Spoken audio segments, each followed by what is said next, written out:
Welcome to the Crisis Aversion and Rights Retention Rally. My name is Whitney Austin, and I am the Executive Director and co-founder of Whitney Strong.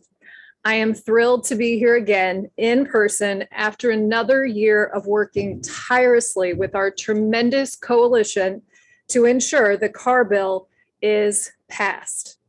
I want to take a minute to thank the Whitney Strong team, the Sandy Hook Promise team, and our committed sponsors, Senator Paul Hornback and Senator Morgan McGarvey.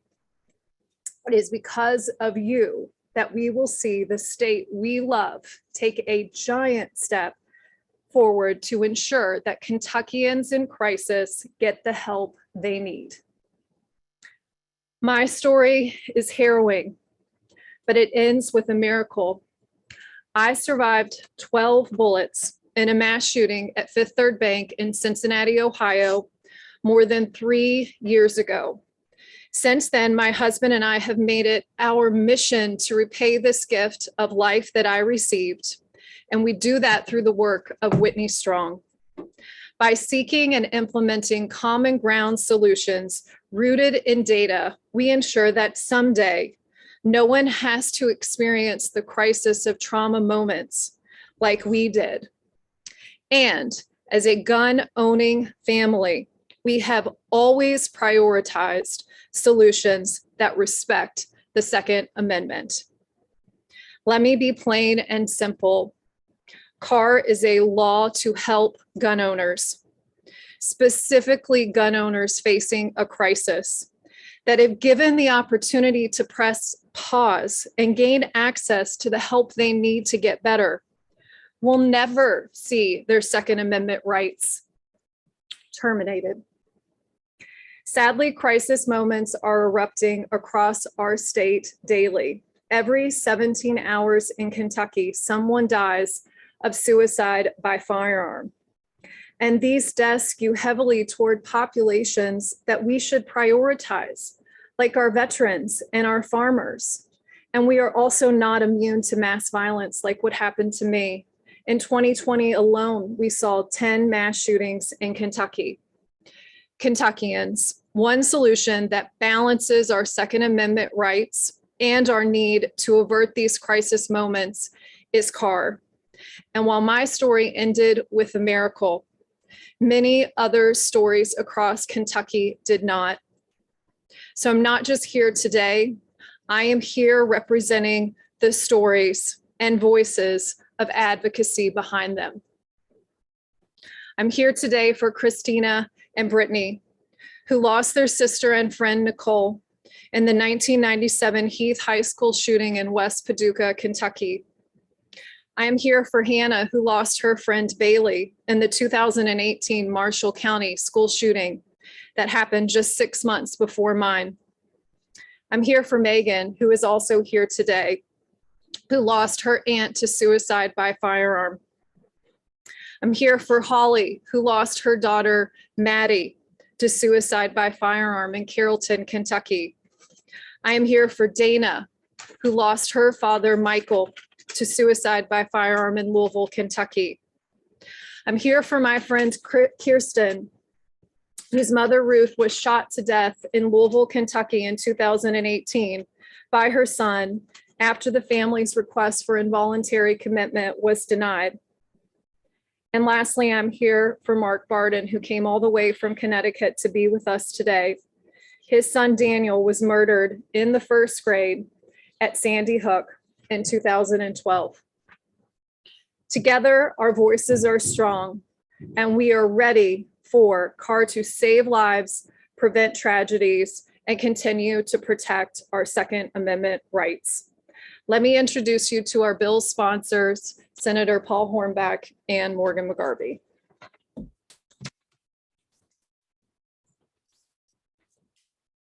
Well, thank you, Whitney. I met Whitney, what's it been, 4 years ago now, on a cold winter day. And I was taken with Whitney's resolve to try to do the things that are right. You know, when you talk about CARR, you talk about crisis aversion. we all want to help in different type of crises we have. If you look at what we do, the crises that a lot of our youth have now with opioids and a lot of other things, the money we just spend on that. This is just another step in trying to avert those crises that people go through every day. You know, I'm a farmer. I'm in agriculture. My dad was a veteran. You look at veterans and agriculture, like Whitney mentioned, those are the two most susceptible to the damages of suicide that is done mostly with firearms. I'm a farmer. I'm a hunter. I try to protect my livestock from some of the varmints that are out there. You know, we're all in favor of this and want to protect the Second Amendment rights. That's something that we all hold near and dear to us. And in this bill, is this bill perfect? No, it's not perfect because there are no perfect bills. But it's a step in the right direction. It's a step that we need to take to try to help everyone that's out there that has these crises. So I thank everybody that helps us with that, the Sandy Hook Promise and others that are here, Whitney Strong, all the people that are involved in this. And we appreciate your work on trying to get this done. This is a bipartisan effort, and that's the way we need to work on things. But like I say, I think CARR is a good step in the right direction. It still needs improvements. There's things that we can always do, but all legislation we do gets improvements every year to it. But I do think that anything we can do to help people avert those crises that they have in their life, and with the last 2 years with the pandemic, that's become even greater. And I think that's evident, whether it be the mass shootings that we have, whether it be the suicides we've had, whether it's the mental health professionals and the overload of work that they have in our schools and society today. We all need to work on those things and help each other out. So with that, I'd like to introduce my fellow senator, Senator Morgan McGarvey. Thank you to Senator Hornback. He has done such a phenomenal job working on this. And I'll say this to Paul, it's been so much fun to work with you on it, because this is the type of policy where you see urban and rural lawmakers coming together, trying to do something right. You know, there's an inspiration for that. And it starts with Whitney Austin. I first met Whitney, I should say Whitney's a constituent of mine, but I didn't know her. And I first met her the day she came home from the hospital after being shot 12 times while walking into work. I didn't know what I was going to find. They actually led me upstairs, and there sat Whitney, bandaged, hair still wet from just having washed the blood out of it. And she looked at me and she said, I want to do something to make sure this doesn't happen again. She has never lost that resolve. And it's with her leadership that we've been crafting policy, crafting Kentucky policy that will help people who are a real danger to themselves or to others avert that crisis moment. 65% of Kentucky firearm deaths come from suicide. 68% of veteran suicides come from someone with a firearm. I am tired of saying there's nothing we can do when we're doing nothing. This bill helps. This bill helps by putting forward a framework by which people who are very close to someone in a crisis moment can get help from law enforcement and get help from the courts to make sure that crisis is averted. We've worked with people from across the state and indeed from across the country. We're so honored to have Sandy Hook Promise here today. From Mark, talked about Whitney's courage, your courage. You faced the absolute unthinkable. And as I sat in Louisville, Kentucky, and watched the events unfold in Sandy Hook, it's the first time as a young parent I'd ever cried at my desk. For you to be here, to see this pain turned into purpose, and to see this action become legislation that has bipartisan urban-rural support and actually has a chance of passing, I think is a monumental step forward in Kentucky.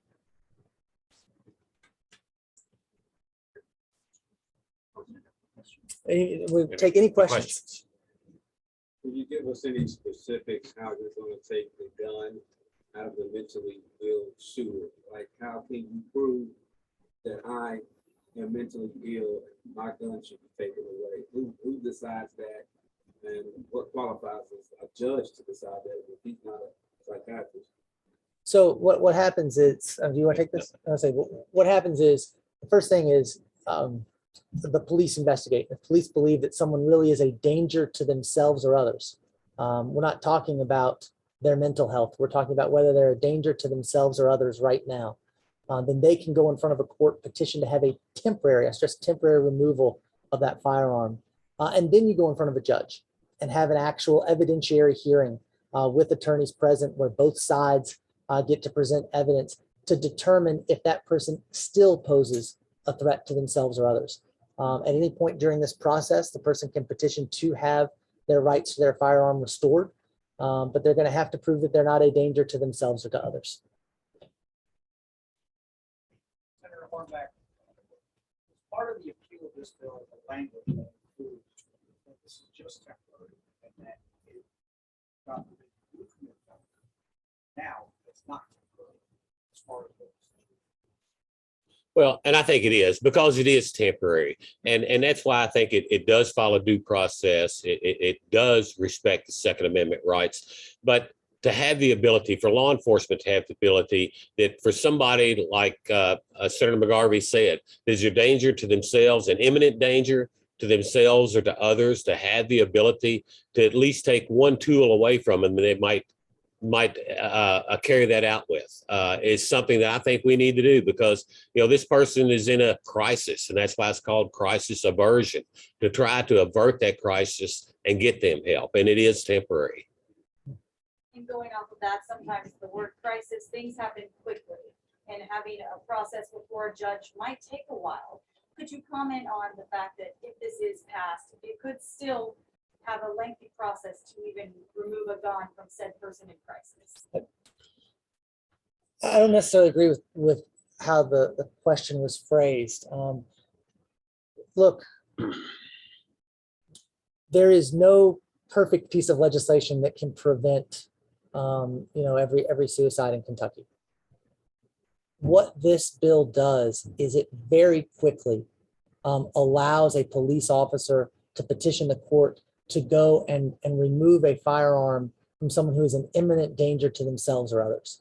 I'll give you an example recently. We've talked a lot about suicide. There are other examples.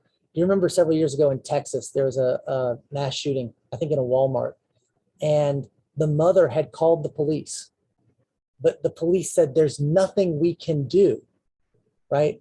Everyone agreed that this young man was a danger to himself or to others, an immediate danger to himself or to others.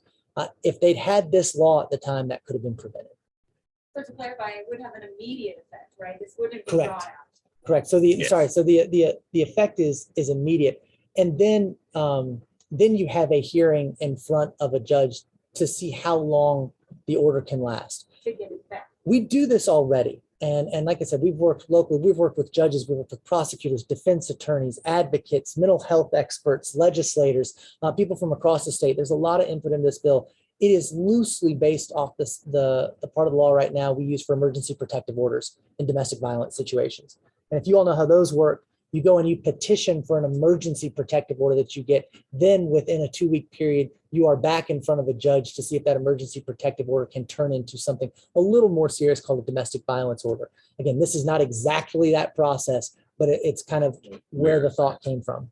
Senator McGarvey, you said, as you watched that about that poll, Yeah. you were emotional at the best of everyone. Is it almost as upsetting that 10 years later, we're still really far from sense national? Yes, it is. That's why I'll say it again. I'm tired of people saying there's nothing we can do when we've done nothing. And this bill is absolutely a step in the right direction to keep people safe, to keep crisis from being averted, and also keeping people's rights intact. Can you give us any examples of any Kentucky examples? You gave us Texas and Connecticut. Maybe one example could be the Kroger shooting. I guess the first one area in Louisville. So, and you hate when you have two constituent issues that immediately come to mind outside of Whitney. Whitney is a constituent.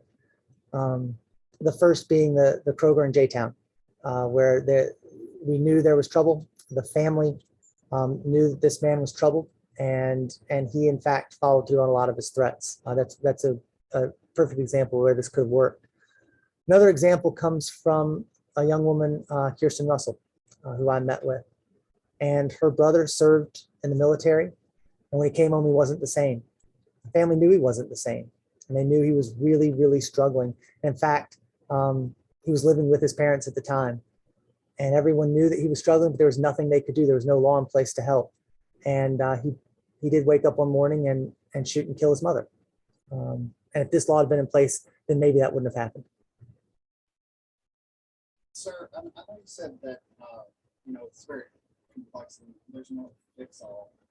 But in a situation where there's multiple people living in the dwelling that have firearms and things like that, the person concerned is in that situation or in that resident.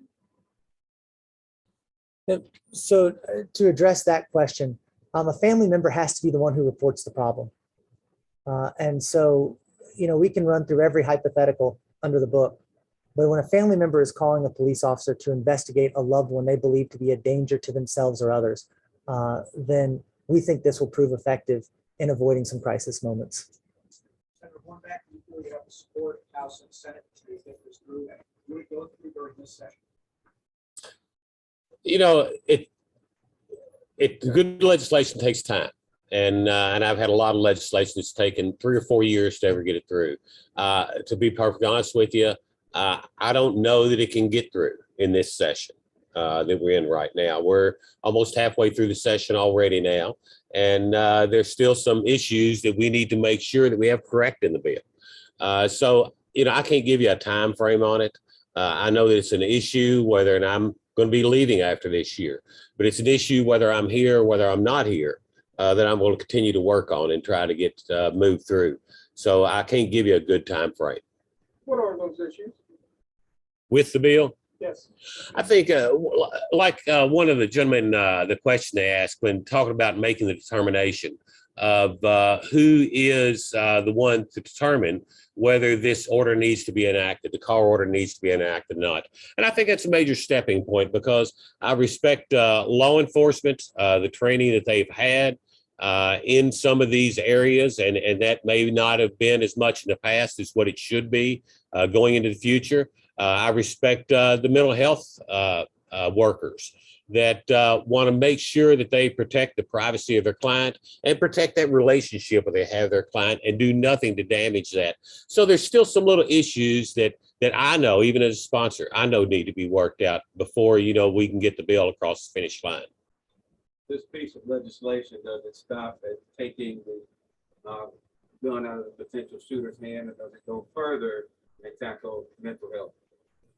Or getting the resources so that person can get help? It does go further in addressing the resources that are going to be made available to them for addressing if there is a mental health crisis.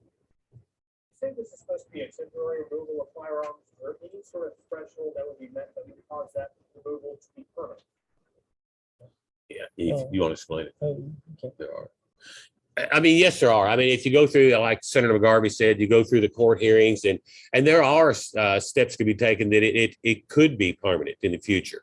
But those are more of the mental health. And we do a lot of those through 202A and some of those things that we take away people's ability to live in their homes and some of those other things already. I mean, that's in statute now.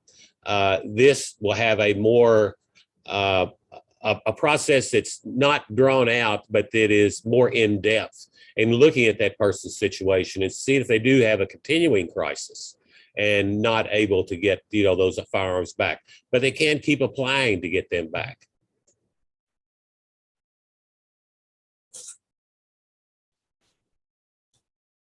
Anybody else? Thank you all. Thank you guys very much. Thank you for your time. Okay, guys. We're going to continue with the program with the senators and to go. Thank you.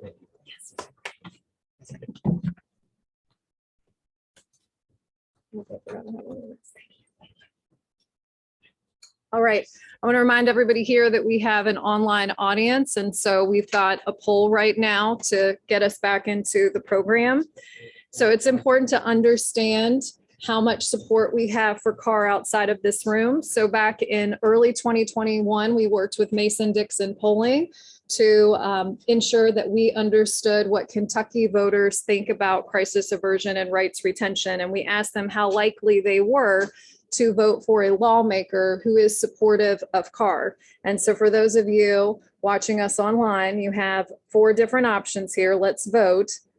Is it 2 out of 10, 5 out of 10, 6 out of 10, or 8 out of 10 Kentucky voters are more likely or equally as likely to vote for their lawmaker if they support Kentucky? And again, this is from a 2021 Mason-Dixon poll. So Nalini, I'll let you tell me what everybody says.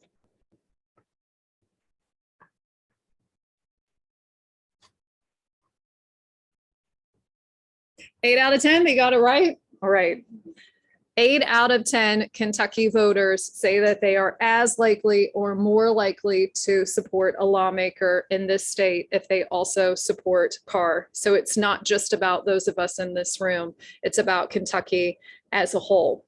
So the senators did a good job of talking about how CARR works, but I want to make sure that you understand the steps in the process because this is something new for Kentucky.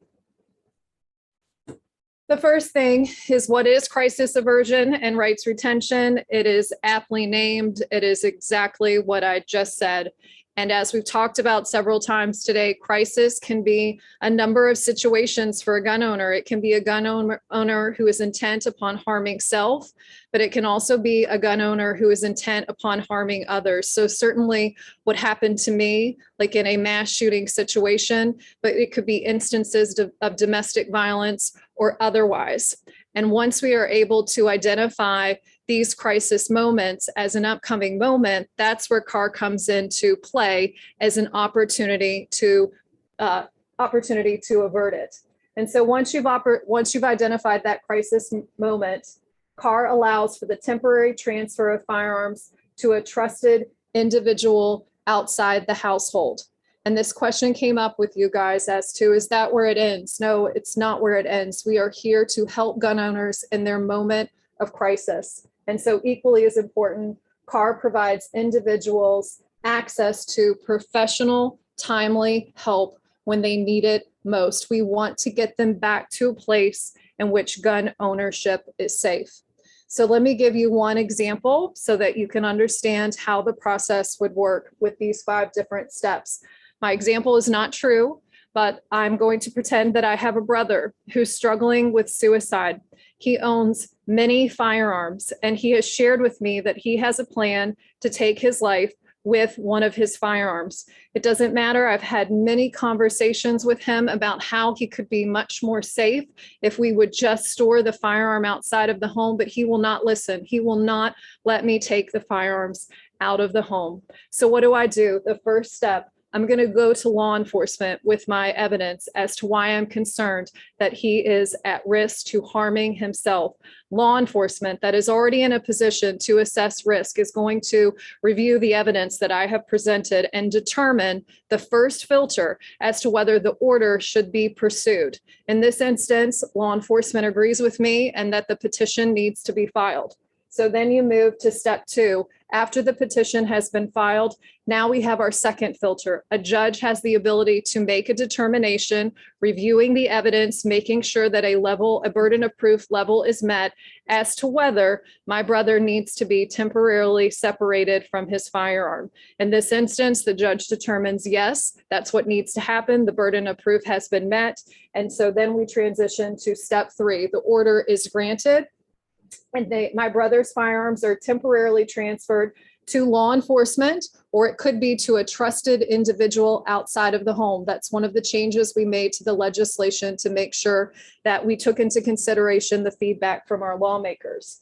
At this point, and Senator McGarvey talked about this being modeled after domestic violence protection orders, there's a 2-week window, and then an evidentiary hearing is offered. It's once again up to the judge and making sure that the burden of proof level has been met to determine, do we need to extend this order for my brother? Does it need to be extended for up to 1 year? My brother has the opportunity to be represented, to bring his own evidence. And in this situation, the judge determines that my brother needs to see the order extended. This is where the help also comes into play. My brother is going to be provided access to resources that can help him through this crisis moment that he is experiencing, so we can get him back to a place in which gun ownership is safe. And that's number 5. We've gotten him back to a better place. The crisis is averted and the firearms are now returned to my brother. So I want to now transition to some survivor feedback on our bill. And so we're going to kick it off with a video. It is very, it's pertinent that I just discussed an example of someone, a potential person struggling with suicide, because that's the story that Megan is going to share with you today. Megan is the state director for the American Foundation for Suicide Prevention, and she'll be up here right after this video.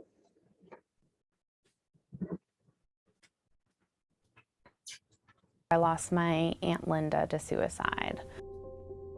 So after I lost her, I was kind of lost and searching for a way that I could get involved. I had a professor tell me about an Out of the Darkness walk. I was really excited because this is something I can do to honor my Aunt Linda.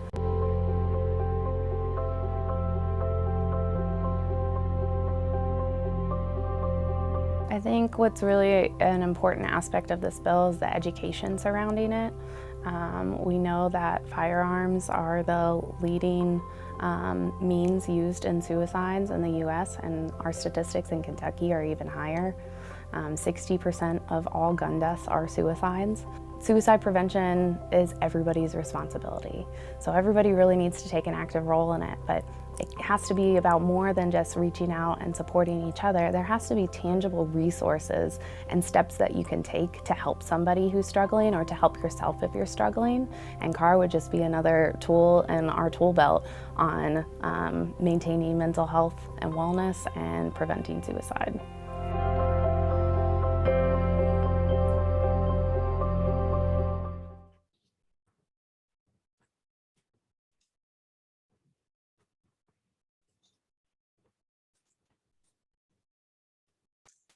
So when Whitney asked me to speak, I didn't really know how to share my story in a way that I haven't already shared it.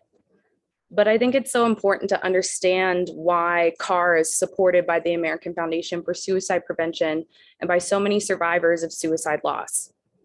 So I'm going to share an aspect of my story that I haven't really spoken about before, and I never really thought I would, because it's not a night I like to relive or talk about, but this is really important. So picture this, I am freshly 21 years old. I am out for one of my first legal drinks with my parents and some friends. I am engaged, I'm in grad school. I am happily oblivious to the struggles of the world, and I'm in a fortunate little bubble. I don't remember what we talked about, but I just remember it being a really great night. And I don't remember the specifics because of what happened when we got home. I stayed at my parents' house that night. And as I was walking up the stairs to go to bed, I heard my dad take a phone call. And then I heard sobbing. And I heard him crying out over and over, "Oh my God, oh my God." And when he could finally speak, he told us that my Aunt Linda had killed herself. That night drastically changed my life and the lives of so many others forever. The next several weeks were a blur. I remember going back to class sooner than I had planned to because I just didn't know what to do. And I walked into class, and a professor who I had a very good rapport with, his face fell when he saw me. And I was very concerned, and I looked at the board, and up on the board was a slideshow titled "Depression, Mental Illness, and Suicide." I understood the look now. That was not a discussion I would have liked to lead with me in the room either at that time. I didn't absorb a lot of the information, but what I took away from learning about risk factors and warning signs of suicide was we should have known. Linda had so many risk factors that we discussed. She had depression. She had a family history of mental health conditions. She had a history of attempts. She was struggling with substance use issues. She had warning signs that signaled an immediate risk. She was talking about the pain she was in. She was withdrawing from friends and family. She was participating in very reckless actions that were far outside her norm. Now, I can't dwell on the should-haves or the what-ifs, but what I can do is use this story and use my Aunt Linda's story to hopefully prevent other families from going through what we've been through. There is no one single cause of suicide. We all have mental health. And just like physical health, sometimes our mental health can fall ill. Conditions like depression, anxiety, and substance use problems, especially when they're unaddressed, increase risk for suicide.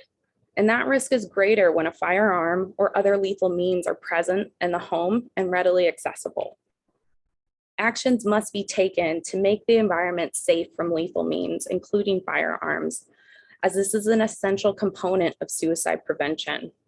This is why AFSP collaborates with groups like the National Sports and Shooting Foundation and others to educate gun owners and their families across the US about suicide prevention, including those risk factors and warning signs I talked about, and the need for safe storage, and voluntarily removing guns from a home when someone is struggling with a mental health crisis or thoughts of suicide. But sometimes that voluntary part isn't possible, and that's where CARR comes in. CARR can fill a gap that currently exists for families who want to protect a loved one who owns a firearm, but who might not be willing to take the voluntary steps to ensure a safe environment. Prevention starts with education, but it happens by giving families the tools and resources to help someone that they care about. Someone who in their heart they know is struggling, but might not be sure what to do. Firearms are the most lethal means for suicide and are used in over half of suicides, including my aunt's. In the CARR discussion, suicide has to be addressed, as 60% of gun deaths are suicides. Individuals at risk for suicide who have a firearm in the home are much more likely to take their life involving firearms than those without. So an argument I often hear because of this is, well, they will just find another means to substitute if their firearm is removed. But that's not the case. When a crisis point has been reached, when a plan has been made, that person is in such intense emotional pain. So for a moment, I want you to think about the most physically painful thing you've experienced, be it a broken bone or a kidney stone or childbirth. In that moment of intense physical pain, would you have been able to give someone clear and accurate directions to your house? Probably not. Pain makes ordinary thinking impossible. Problem-solving skills are restricted in that moment, and a person isn't able to see a time when their pain will end. So it's unlikely that a person in that moment of crisis would seek out another means to end their life, which is why limiting this access, removing the chosen means, gives suicidal individuals something they desperately need, and that's time. Time for the intense suicidal risk to diminish, and time for someone to intervene with health support and resources. I don't exaggerate about Linda's kindness and compassion. I don't think it would be possible to. She loved others fiercely, and she did everything in her power to make those around her feel special. She treated her nieces and nephews like kids, and she tried to shield us from struggles of the world. She helped build my fortunate little bubble I was in. I want a world that doesn't lose its Lindas. We need them. And CARR is one more tool that we can use in this fight.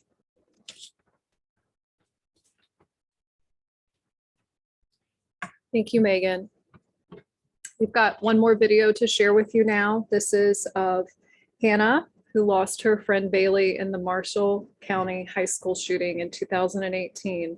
And then after that video, I want to introduce Mark Barden again, who is the co-founder of Sandy Hook Promise, to talk to you about his support of CARR.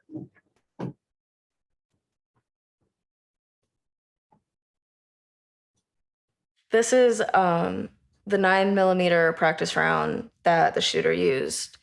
It was something that was trying to kill me, and now I take ownership of that, and it's more in my control than it was when I was 15. My name is Hannah Dysinger, and I'm from Benton, Kentucky. I had great grades, I was pretty social. I was a pretty normal teenage girl at the time.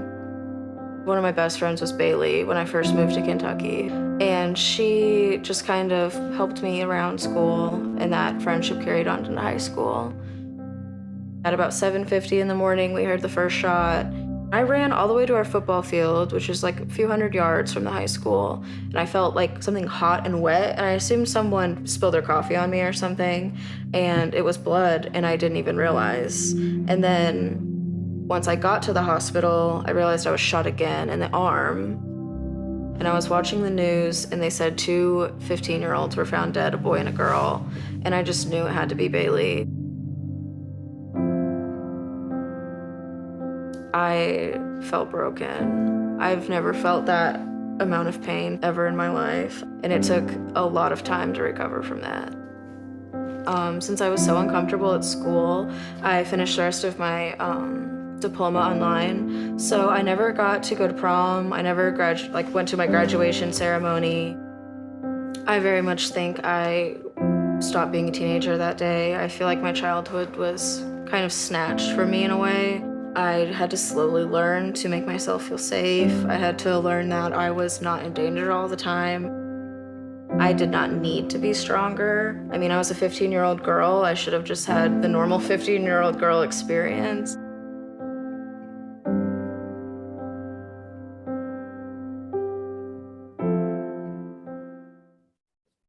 Hello, and thank you for having me. It's an honor to be here. It's with gratitude and deep passion and compassion that I'm here to support this legislation. And I heard Senator McGarvey refer to Whitney as an inspiration, and I could echo that. I've known you a few years now, Whitney, and you continue to amaze me and inspire me. And what you're doing here is going to save lives and protect people in Kentucky, and it's amazing. And I will support it with every ounce of my being. I'd also like to thank the bipartisan team of co-sponsors and supporters in Senators McGarvey and Hornback. That's amazing, and it's special, and it's another reason for the nation to look to Kentucky for a model of unity and how we need to get things done here. And Megan, thank you for sharing your deeply personal story, also inspiring and evidence of how this can work and how it needs to work and how it will save lives. My story is I'm a musician and a dad and a husband. My wife Jackie is a school teacher, and we are raising our 3 beautiful children, James, Natalie, and Daniel, in our little home in Sandy Hook, Connecticut. And on the morning of Friday, December 14th, 2012, all of that changed.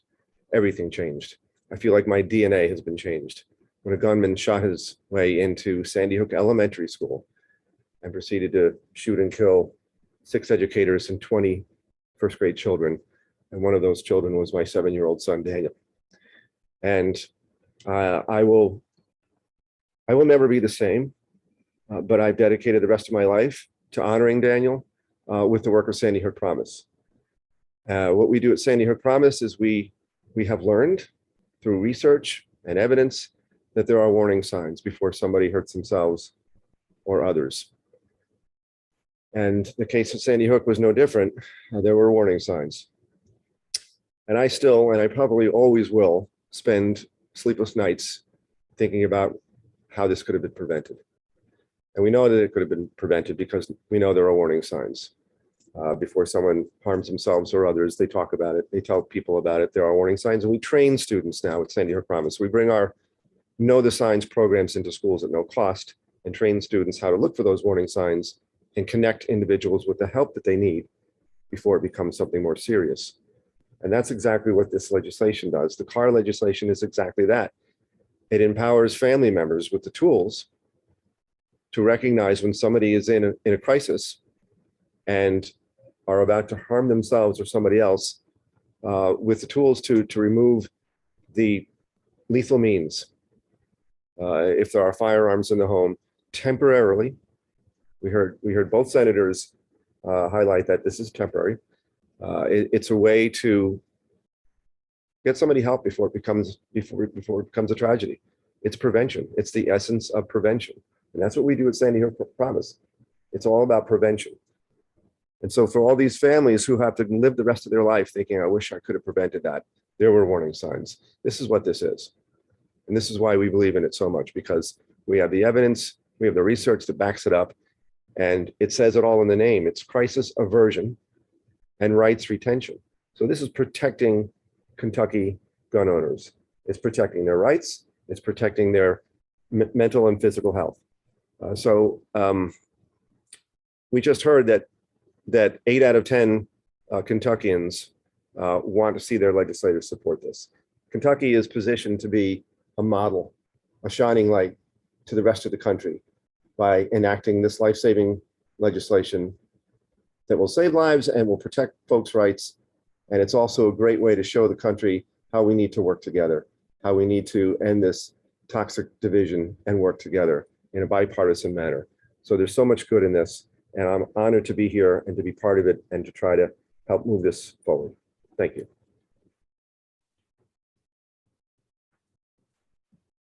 Thank you, Mark, and thank you to Megan. It's so deeply personal to get up here and share stories like this, and their bravery is unmatched. So thank you for coming up. You know, Mark talked about the importance of efficacy and knowing that this will make a difference. So we've got one more poll for everybody online to participate along with us. CARR is custom for Kentucky. We have gone to great lengths to make sure that we listen to Kentuckians and lawmakers and make sure this is just for us. But at the same time, there are risk warrant laws across the country, many of them that have been around for more than a decade and seek to do the same thing, avert crisis moments. And so when laws have been around for that long, you have access to research. And so I want to share a study with our good friends in Indiana that have had a risk warrant law for decades, the research that they completed. So you can see here in Indiana, a study of risk warrant laws between 2006 and 2013 found that for every X orders issued, 1 suicide was prevented. Is it for every 100 orders issued, 75, 25, or 10? Our audience is very smart. 10, that is the correct answer. And I would push any of you to find a policy across America that is that effective. For every 10 orders we see when this passes, 1 life can be saved from suicide. Right, we are on to our last presenter, and this is for all of you in the audience virtually. I know that you are compelled to help us move this forward. You've heard from our senators that we need your support. We need your voices to be amplified. So I want to introduce my husband, Waller Austin, who's the co-founder of Whitney Strong, to talk about the steps that you can take to help us move this bill forward.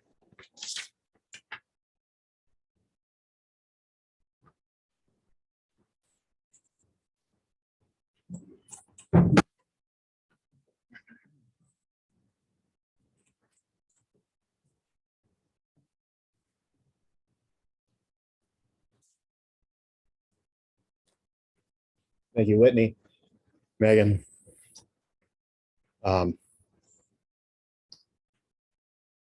Senator Hornback and Senator McGarvey. Thank you, Mark, and Sandy Hook Promise. Thank you, everyone from Whitney Strong. This effort is very personal to me. I will never forget the morning of September 6th, 2018. At home in Louisville, Kentucky, I get a phone call from Cincinnati police officer Al Staples as he's rescuing my wife with sirens in the background. He says, "Sir, I'm with your wife, Whitney. She's just been involved in an active shooting. She's been shot multiple times in her chest. You need to get here now." And that moment changed my life forever. I jumped in my car, racing 100 miles to Cincinnati with the hope that I would find Whitney alive.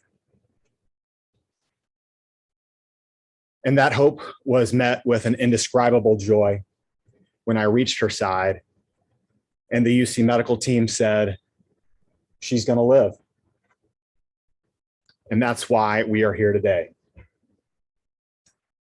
From gun owner to gun owner, and to the many people across the state of Kentucky who support our bipartisan mission and balanced approach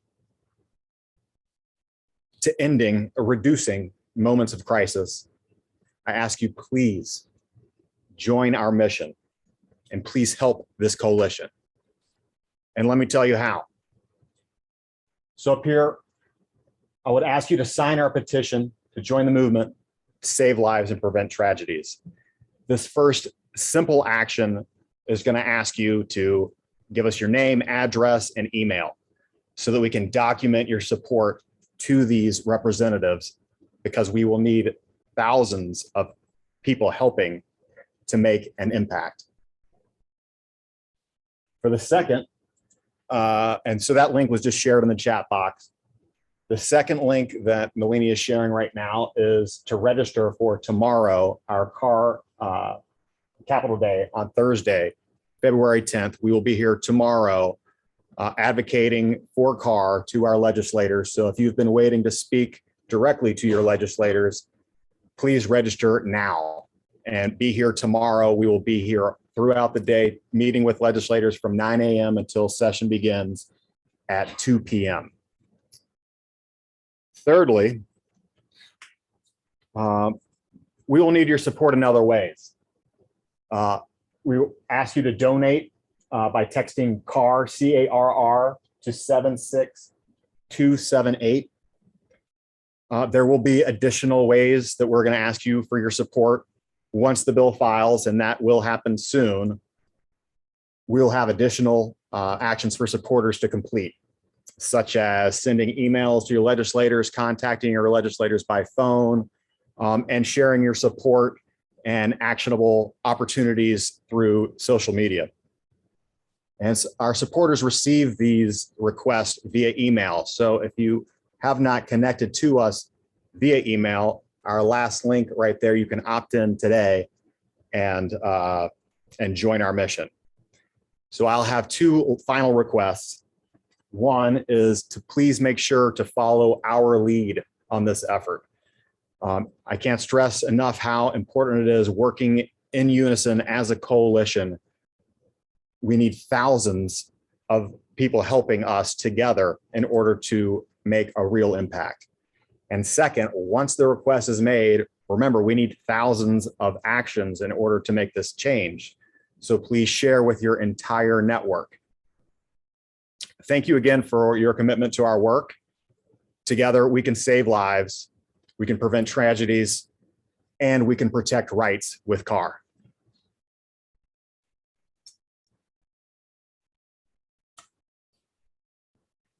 And that's it. We're happy, this panel is happy to stay here and answer any additional questions that you may have. And to the online audience, you can drop your questions in chat and Nalini will convey them to us.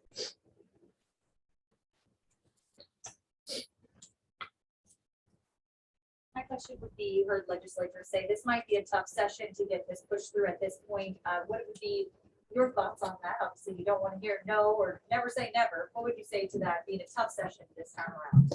I think that any bipartisan work in America is difficult right now, but even more reason to have hope for this special thing that's happening in this state. And it doesn't matter whether it's a bipartisan supported bill or if it has the entire support of the majority, anything can happen. We have no idea what will come in the coming weeks. We have no idea how many additional senators will jump on board, and we are having many conversations to make that happen. So I survived something unbelievable. It shouldn't be hard for you to understand that I have hope for this to pass this year. And, you know, if it doesn't, this is only 3.5 years ago. A lot anyway, 3 years. I mean, that regardless of whether it makes it in the session or not. Yeah, I have always had high expectations. It's, you know, something I just have to live with. I will never feel happy with the work of Whitney Strong until we see this bill pass and until we see a significant reduction in the number of people that are shot in this state and the states that we support, which additionally for us is Ohio. But I am happy. I want to take moments to pat all of us on the back, our team, because this is special. This is not happening in any other state across this country.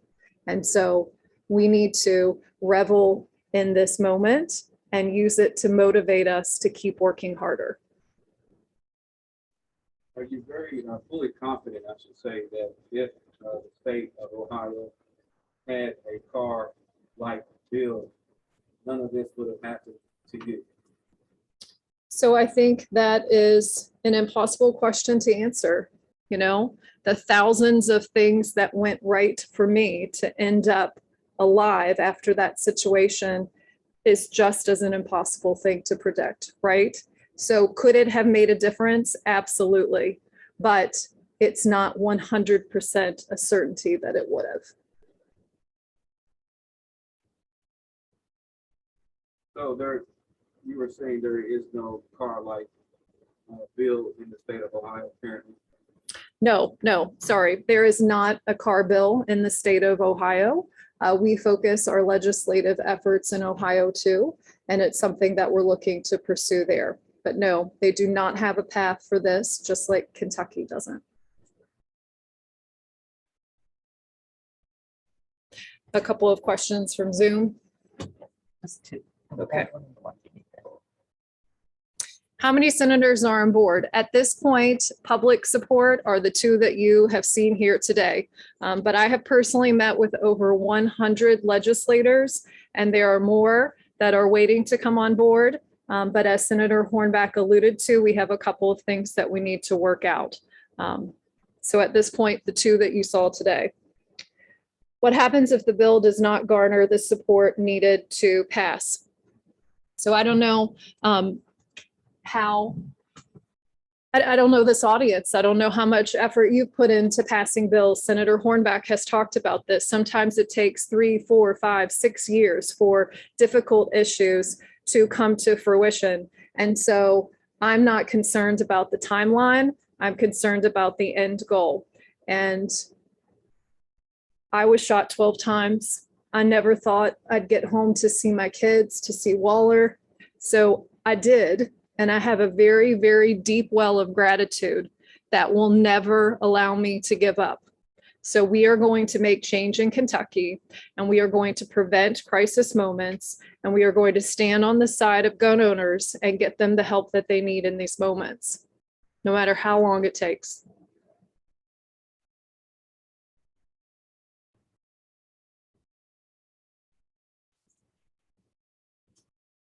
I think Zoom, we're good on questions. Any other questions from the media? Okay, thank you all so much. I know it took us a bit of time to get kicked off, but I really appreciate your patience and thank you for being here today.